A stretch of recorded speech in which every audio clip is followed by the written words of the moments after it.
से 2 गोलियां लगी हैं जो सीने पे और सर पे है, और सीने पे और सर पे लॉन्ग रेंज शूटिंग से नहीं लग सकती, अगर लगती तो 10-20 लगती। नंबर 1। उसके बाद जो कहानी रसाई गई वो कहानी ये थी कि जी किडनैपिंग हुई कि एक बच्चे की, और उस बच्चे की उस गाड़ी में मौजूदगी इसके रिलेटेड उस गाड़ी को ताक़ुब किया, उसको रोका, उस पर गोलियां चली। तो अगर बच्चा गाड़ी में मौजूद था तो क्या दुनिया की कोई बदतरीन पुलिस भी खुलेआम गोलियां चलाएगी अगर उस गाड़ी के अंदर कोई मौजूद था बच्चा? आप टायर पे गोलियां चलाते, गाड़ी फिर भी नहीं रुकती तो आप ड्राइवर को गोली मारते। लेकिन इस गाड़ी के अंदर सिर्फ कोल्ड प्लैंड ब्रूटल मर्डर, कत्ल सिर्फ अरशद शरीफ का हुआ है, किसी और का नहीं हुआ। जो खुर्रम नामी शख्स और वकार नामी शख्स आ रहे हैं, ये मेरा और आपका बस का काम नहीं है, ना पाकिस्तान में किसी और सियासी शख्सियत का काम हो कि वो कीनिया के शहर में उधर उससे 2 घंटे दूर एक फार्म हाउस अरेंज करे, उस फार्म हाउस में उसको छुपाए, और फार्म हाउस में छुपाने के बाद दुनिया में किसी को पता ना हो और ये हादसा पेश आए। अब मैं उसकी तफसीलात में आ जाता हूं कि अरशद शरीफ के साथ हुआ क्या है। वो एक ईमानदार, बहादुर, निडर, ज़बरदस्त इंसान था, शहीद है तो आज भी हमारे अंदर है। और अगर हमें कोई गैरत है तो हमें उसके बच्चे और फैमिली के साथ उसी तरह खड़ा होना पड़ेगा जैसे आप और मैं अपने घर के बच्चों के साथ खड़े होते हैं। इसकी कीमत क्या देनी है वो भाड़ में गई। लेकिन मैं आपको ये बताना चाहता हूं कि मेरा ज़मीर वो तकलीफ़ और वो जो वीडियोज़ और ऑप्टिक्स जो मैं देख रहा हूं और जो मालूमात मुझे है, मैं नहीं बर्दाश्त कर सकता। और मैं ये नहीं कहूँगा कि मैंने वीडियो बना के नाम दे दिए उन लोगों के। मैंने वीडियो भी बनाई है, नाम भी दे दिए हैं, इंटरनेशनली भी दे दिए हैं, लोकली भी दे दिए हैं। और मुझे कुछ हुआ और मैं मारा गया तो अल्लाह ने मुझे ताकत दी है दौलत की। मैं मिलियंस ऑफ डॉलर्स खर्च कर चुका हूँ। अगर मुझे कुछ हुआ और मैं मर गया तो वो शख्सियात जो इस साजिश का हिस्सा है वो भी 3 घंटे के अंदर उसी तरह मारे जाएंगे। वो कितने भी बड़े ताकतवर लोग हों, उनको बड़ा क्लियर मैसेज है मेरा। मुझे गोली लगी और मैं मरा तो 3 से 5 घंटे के अंदर तुम्हें भी गोली लगेगी और तुम भी मरोगे। अब मैं आपको बताता हूं कि ये कहानी और ये साजिश शुरू कहां से हुई है। ये एक साजिश और टोला बनाया गया। अरशद शरीफ ना भागने वाला आदमी है ना मुल्क छोड़ने वाला आदमी था।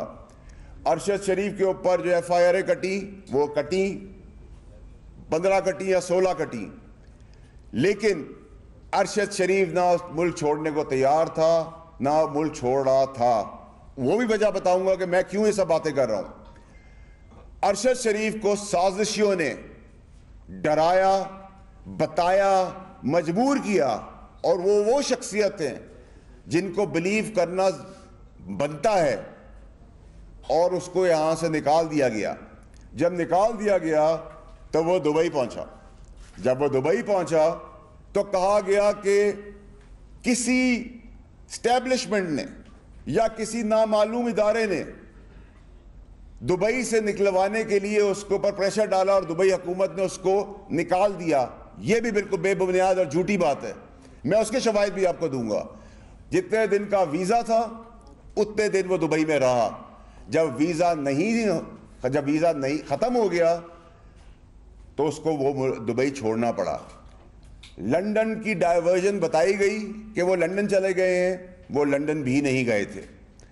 फिर उस शख्स ने जिस पे वो भरोसा कर रहा था, जो ये मंसूबाबंदी कर रहा था, जो ये साजिश कर रहा था, जिस साजिश के हिस्से के अंदर पूरा पाकिस्तान फंसा हुआ है आज, जिसको कह कह के थक गया हूं, मैं मर गया हूं, आस्तीनों के सांपों के बारे में बता चुका हूं, अपने चेयरमैन एक्स वजीर आज़म इमरान खान साहब को बता चुका हूं कि ये जो साजिश रचाई जा रही है, उस साजिश के ताने बाने और साजिश की जो बेनिफिट्स हैं वो और मकासद कुछ और हैं। सबको उल्टी पटरी पे चढ़ा दिया गया है। और इमरान खान साहब जो मार्च पुरअमन करने जा रहे हैं, ये हमारा जमहूरी हक है और राइट है, लेकिन मैं बहुत क्लियरली आपको बता रहा हूं कि मुझे इस मार्च के अंदर खून ही खून, मौत ही मौत और जनाजे ही जनाजे नजर आ रहे हैं, और वो जनाजे दिए जाएंगे। और मैं अपने मासूम पाकिस्तानियों को किसी कुछ चंद लोगों की साजिश के तहत नहीं मरने दूंगा। अपनी आखिरी वक्त तक कोशिश करूंगा कि ये लाशों का और खून का खेल इस मुल्क में बंद हो। अरशद शरीफ अपने मकसद, अपने बयानिए, अपनी सोच पे बिल्कुल ईमानदारी से खड़ा था। ना उसको मौत का डर था, ना वो भागने वाला था, ना उसको कोई पैसा खरीद सकता था। लेकिन जो उसको मकासद बताए गए, उस मकासद के पीछे ही साजिश थी। और मैं आइंदा आने वाले दिनों में, हफ्तों में नहीं, वो सब पर्दे चाक कर दूंगा। मुझे फिक्र नहीं है।